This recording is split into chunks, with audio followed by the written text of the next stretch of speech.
opinion avez-vous de la décision de Senghor de reconnaître donc un premier parti d'opposition? J'ai nommé donc le PDS de Abdoulaye Wade. C'est cette circonstance qu'a utilisé Abdoulaye Wade. Et Abdoulaye Wade, c'est que Senghor est en quête d'une stabilisation de son régime. Et c'est dans ce contexte que Abdoulaye Wade est allé le voir à Mogadiscio. Et il lui a dit ceci. Regardez bien, monsieur le président, ce qui se passe. Partout en Afrique, il y a des coups d'État où les militaires font rapidement jonction avec les marxistes, avec le régime marxiste-léniniste. Pour éviter ça, moi je vais créer un parti d'opposition, mais de contribution. Abdoulaye Wade allait jusqu'à inviter Senghor à présider le bureau politique. Comment le savez-vous? Étiez-vous là à Matansoko? Je sais, parce que rien ne se cache ici. Est-ce que c'est Abdoulaye Wade qui vous l'a raconté? Mais je l'ai écrit et il n'a jamais dit que c'est faux. C'est public. Dans mon rapport au congrès de 1984, je l'ai écrit comment son parti a été créé. Son parti a été créé parce que les marxistes ont pu résister ici et Senghor est conscient qu'il a échoué dans sa tentative de les éliminer définitivement. C'est ça qu'il a utilisé. Et surtout, il lui a créé le parti. Abdoulaye Wade, malin qu'il est, quand les élections de 78 approchent, il présente sa candidature. Senghor lui dit, mais non, c'est pas ce que tu m'avais promis. Et ça, c'est Wade qui m'a raconté. Et Abdoulaye Wade lui a répondu, mais comment les gens vont-ils me croire si je ne me présente contre vous?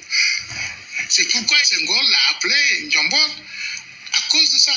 Ce qui veut dire le lièvre. Le lièvre, oui, qui dans l'imaginaire africain est un animal extrêmement intelligent et rusé.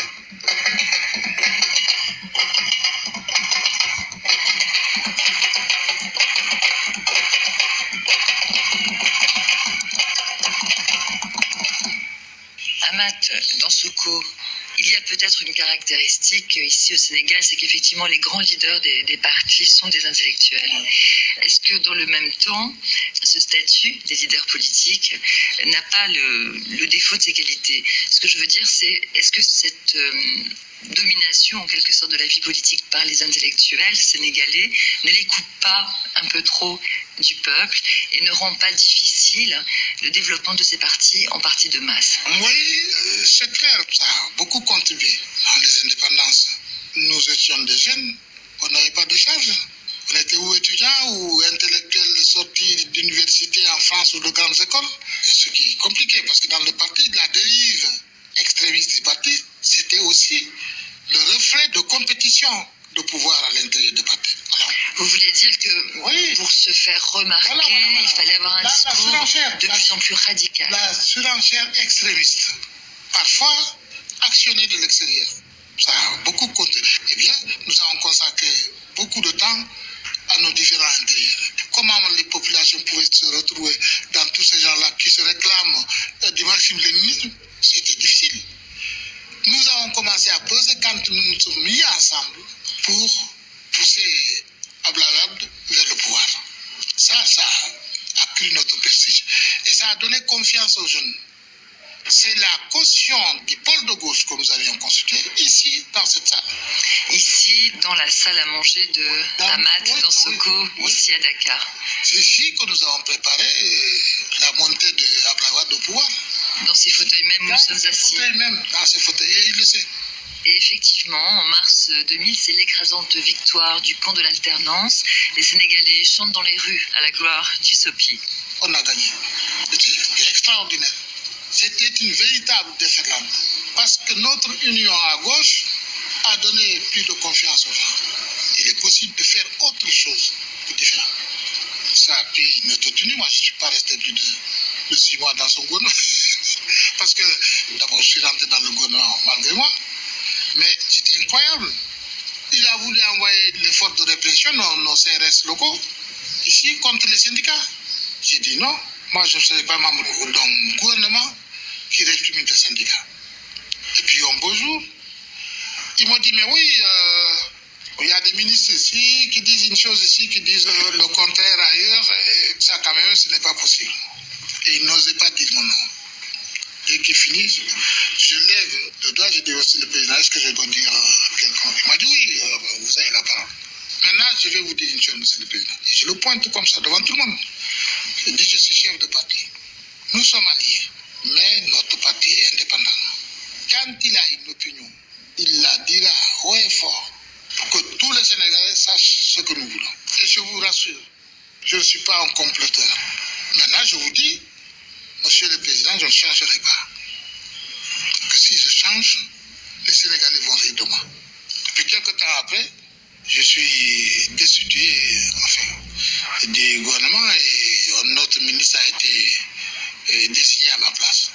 Ahmad Dansokho, vous nous l'avez dit, je n'ai jamais changé, je ne changerai pas. Vous avez connu le président Senghor, vous avez connu le président Abdou Diouf et le président Abdoulaye Wade.